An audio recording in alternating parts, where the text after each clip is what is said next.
Thank you, friend. Shabbat Shalom. Keep tetze. When you'll go out.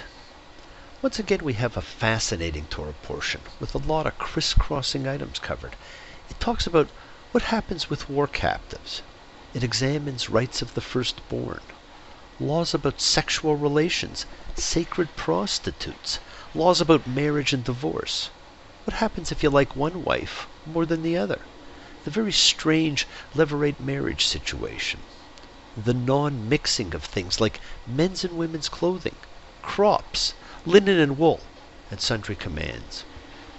When you'll go out to battle against your enemies, and you see among the captives a woman of comely features, and you desire her, and take her for yourself as your wife. So goes the opening of this parsha. Perhaps that's what the Beatles had in mind when they wrote, "I get high when I see you go by, my oh my. It's only love, and that is all. Why should I feel the way I do? It's only love, and that is all. But it's so hard, loving you." Rage. Gotta sing the rage of Peleus' son Achilles, murderous, doomed, that cost the Achaeans countless losses, hurling down to the house of death so many sturdy souls, great fighters' souls, but made their bodies carrion, feasts for the dogs and birds. So go the first 6 lines of the Iliad. We know the first words name the Torah portion for the week and may give some insight into the topic. But we must remember this was a convention brought about much later than when it was written. However, the first lines of an ancient epic poem typically offer a capsule summary of the subject the poem will treat. The opening of this portion uses interesting wording, used only in one other place in the Bible. The term comely features is used in Genesis 39 when Joseph is described that way when he becomes the object of his Egyptian mistress's lustful gaze. And here it is used to talk about being attracted and wanting to marry a woman from a defeated enemy. The Iliad, we are told, is the story of anger, one man's anger, Achilles' anger. Why? What made him so angry? As you will recall, he was angry because he had to give up Briseis, a war spoil or war bride, who was taken by Agamemnon, who had to give back his war spoil, Chryseis, to the priest of Apollo who was her father. Because of this slight, Achilles got angry, his best friend got killed, and the Greeks almost lost the Trojan War. As George Harrison said, try to realize it's all within yourself. No one else can make you change. And to see you're really only very small and life flows on within you and without you. Throughout the Mediterranean world, captive women of vanquished people were assumed to be the due sexual prerogative of the victors. But this parsha is about the sensitivity to the humanity of the captured women. It opens with a law that provides for human rights. These captives are to be allowed to mourn the loss of their own families, and so a set period is instituted to allow their mourning for 30 days.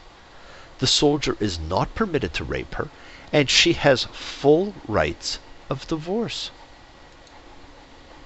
Even after you marry the woman, you are considered to have abused her.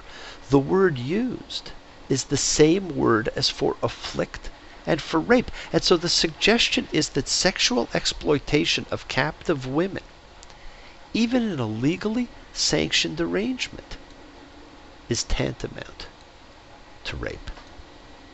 This was extremely unusual in this world. You'd think we could only have moved forward from there. Friends, remember, the Bible is not about God. It's a book concerned with the interaction between the deity and man. It is not about the nature of God or the origins of God or where God may happen to be. It's a description of the personality of God vis-a-vis mankind.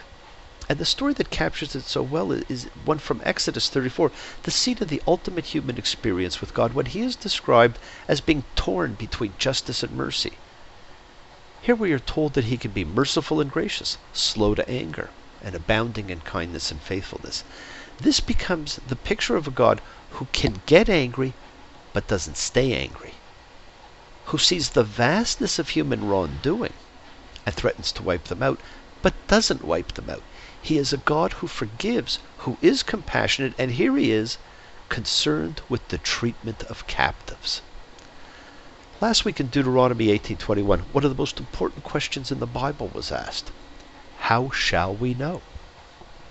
And this question can be asked every week and every day, and it's applicable to almost everything you come across in whatever sacred script you follow. How shall you know?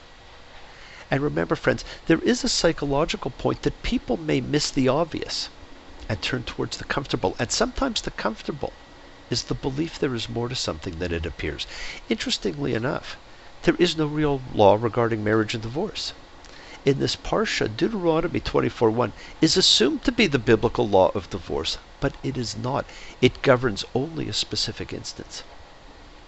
Divorce law has been derived partly from this case because of the fact there is no law in the Torah telling either how to get married or how to get divorced. The divine interest is not about the ceremony, but about the relationship and treatment of the people involved. The same is true of funerals and bar mitzvahs, of saying Kaddish and sitting Shiva. Those are rabbinic, not divine, and not ever mentioned in the Torah. God provides few ceremonies outside of the sacrifices made at the tabernacle. So, how do you know? Follow your own hearts and beliefs, friends, for we take for granted the truly important things in life like peace, freedom, mental and physical health, and spiritual choice. Trust yourself. Trust yourself to do the things that only you know best. Trust yourself. Trust yourself to do what's right and not be second-guessed. Shabbat Shalom.